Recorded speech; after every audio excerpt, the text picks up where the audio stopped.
Pushpa 2 movie విడుదలకు ముందు పాట్నాలో జరిగిన భారీ ఈవెంట్ గురించి ఆ మధ్య హీరో సిద్ధార్థ్ అవాకులు చవాకులు పేలాడు.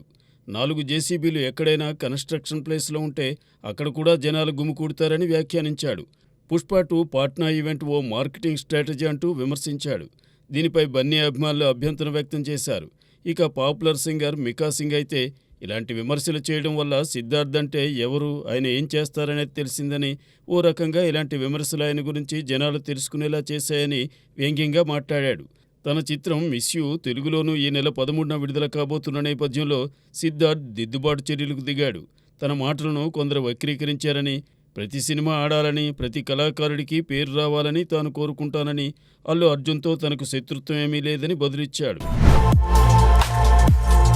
పుష్కర కాలం క్రితం సుధీర్ బాబు సరసన SMS మూవీ సినిమాతో తెలుగు సినిమా రంగంలో కడుగుపెట్టింది రెజీనా కసాండ్రా. అప్పటికే తమిళ, కన్నడ చిత్రాల్లో నటించిన అనుభవాన్ని సంపాదించుకుంది. అలానే షార్ట్ ఫిల్మ్స్ లోనూ నటించింది. ఆ పైన పలు సినిమాల్లో నటించే అవకాశాలు రెజీనాకు దక్కిన స్టార్ హీరోయిన్ స్టేటస్ ను మాత్రం ఆమె పొందలేకపోయింది. పరాజయాల పరంపరతో సాగిన రెజీనా కెరీర్ లో చెప్పుకోదగ్గ చిత్రాలే లేకపోలేదు. కానీ అవి ఆమెకు నటిగా పెద్దంత పేరు మాత్రం తెచ్చిపెట్టలేదు. విశేషమేమంటే ఇప్పటికే బహుభాషా నటిగా రెజీనా దూసుకుపోతోంది. సన్నీ డియోల్తో మలినేని గోపీచంద్ తెరకెక్కిస్తున్న హిందీ చిత్రం జాట్లో రెజీనా నటిస్తోంది. అలానే అజిత్ హీరోగా లైకా ప్రొడక్షన్స్ సంస్థ నిర్మిస్తున్న విడాముయర్చిలోనూ రెజీనా కీ రోల్ ప్లే చేస్తోంది. తెలుగులో ఈ ఏడాది ఆమె ఉత్సవం అనే చిత్రంలో నటించింది. అలానే మరీచిగా మూవీ సెట్స్ పై ఉంది. ఈ నెల 13తో 33 సంవత్సరాలు పూర్తి చేసుకుని 34వ సంవత్సరంలో అడుగు పెడుతోంది రెజీనా.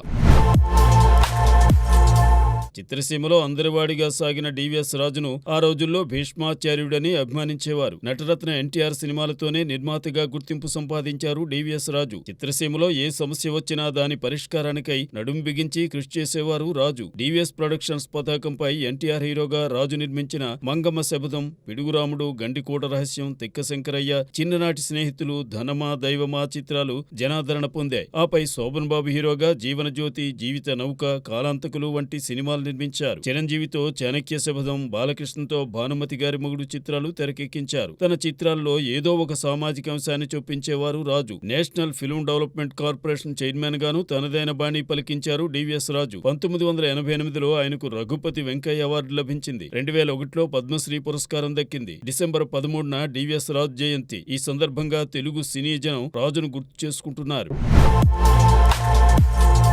వందలాది చిత్రాల్లో తనదైన అభినయంతో ఆకట్టుకున్నారు లక్ష్మి. 7 పదులు దాటినా ఇప్పటికీ తన దరికి చేరిన పాత్రల్లో పరకాయ ప్రవేశం చేస్తున్నారు లక్ష్మి. నట దర్శకుడు వైవి రావు, నటి రుక్మిణి దంపతుల కూతురు లక్ష్మి. మొదట్నుంచి విలక్షణమైన పాత్రల్లో నటించి ఎంతగానో మురిపించారు లక్ష్మి. మాతృభాష తెలుగులోనే కాదు, కన్నడ, తమిళ, మలయాళ భాషల్లోనూ తనదైన బాణీ పలికించారు లక్ష్మి. ఆమె నటించిన హిందీ చిత్రం జూలీ అప్పట్లో మంచి విజయం సాధించింది. సిల నేరంగిల్ శిల మణిదర్గల్ తమిళ చిత్రం ద్వారా జాతీయ స్థాయిలో ఉత్తమ నటిగా నిలిచారు లక్ష్మి. డిసెంబర్ 13న లక్ష్మి పుట్టినరోజు. నవతరం తారలతోనూ కలిసి నటిస్తూ లక్ష్మి తనదైన పంథాలో పయనిస్తున్నారు.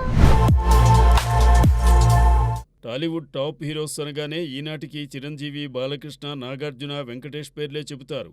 ఈ టాప్ స్టార్స్లో నవతరం హీరోలతో కలిసి సాగడం వెంకటేష్తోనే ఆరంభమైంది.